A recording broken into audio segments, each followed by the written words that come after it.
प्रदेश सरकार जहां देश में अपराधों की संख्या कम होने का दावा करती है, तो वहीं दूसरी तरफ आए दिन प्रदेश में हो रही धांधली सरकार की नाकामियों को उजागर करती नजर आती है। राजधानी लखनऊ में भी ऐसा ही एक मामला सामने आया है। दरअसल पूरा मामला मोहनलालगंज का है, जहां दबंग पूर्व प्रधान रामपाल की खुजौली बाजार में सरकारी स्कूल के सामने 3 मंजिला बिल्डिंग अवैध रूप से बनी है, जिसके पूरे कागजात भी नहीं है। दबंग पूर्व प्रधान अपनी मनमानी पर लगातार उतारू है, लेकिन शासन प्रशासन इन भू माफियाओं के खिलाफ कोई कार्यवाही नहीं कर रही, जिसके चलते लगातार ऐसे दबंग किस्म के लोगों की मनमानी बढ़ती ही जा रही है। बताइए कि यहाँ पर जो भू माफियाओं का जो सिलसिला है लगातार चल रहा है, नहीं चल रहा है, इस पर आपका क्या कहना है? किस तरीके से आपके यहाँ पे ये चल रहा है काम? मेरे यहाँ जो भू माफिया हैं, 4-5 भू माफिया ऐसे हैं जो किसी को भी खरीद सकते हैं एनी टाइम।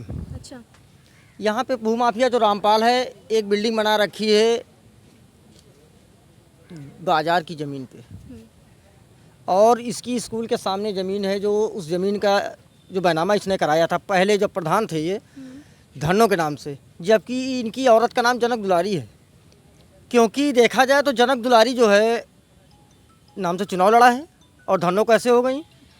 कहने के तो तौर पर वैसे तो कोई भी अपना नाम कितने भी नाम रख ले, बोल चाल की भाषा में कितने भी आप नाम रख सकते हैं, लेकिन जो सरकारी कागजात होते हैं उसमें तो आपका एक ही नाम चलता है। तो ये कैसे मतलब इन लोगों ने किया? ये 420 के एक राज बहादुर लेखपाल थे बहुत पहले, जब ये प्रधान थे तो ये इनके रिश्तेदार थे।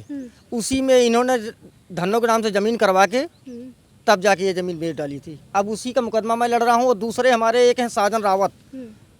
साजन रावत बहुत बड़े भूमाफिया हैं, जो ज़मीन खरीदते हैं, जो डिस्प्यूटेड होती है उसी ज़मीन को लेन देन करके वो ज़मीन अपने नाम करवा के किसी न किसी तरीके बेच देते हैं।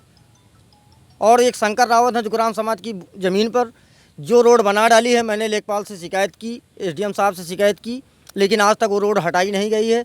अभी भी रोड वो बनी हुई है। और बदमाश ये बहुत बड़े हैं भूमाफिया के नाते, क्योंकि ज़मीन में ही रुपया है। तो प्रशासन द्वारा क्या कोई सख्त कदम नहीं उठाया गया? कोई आज तक कदम नहीं उठाया। रोड आज मिली भगत से ये सारा काम, ये मिली भगत से सारे काम किए जा रहे हैं। तो हम लोग प्रधान भी नहीं कुछ कर सकता है, क्योंकि मुख्यमंत्री भी नहीं हटा सकता है एक लेखपाल को, क्योंकि लेखपाल ही बहुत बड़ी कड़ी होती है ना, इसलिए लेखपाल को हटाया नहीं जा सकता।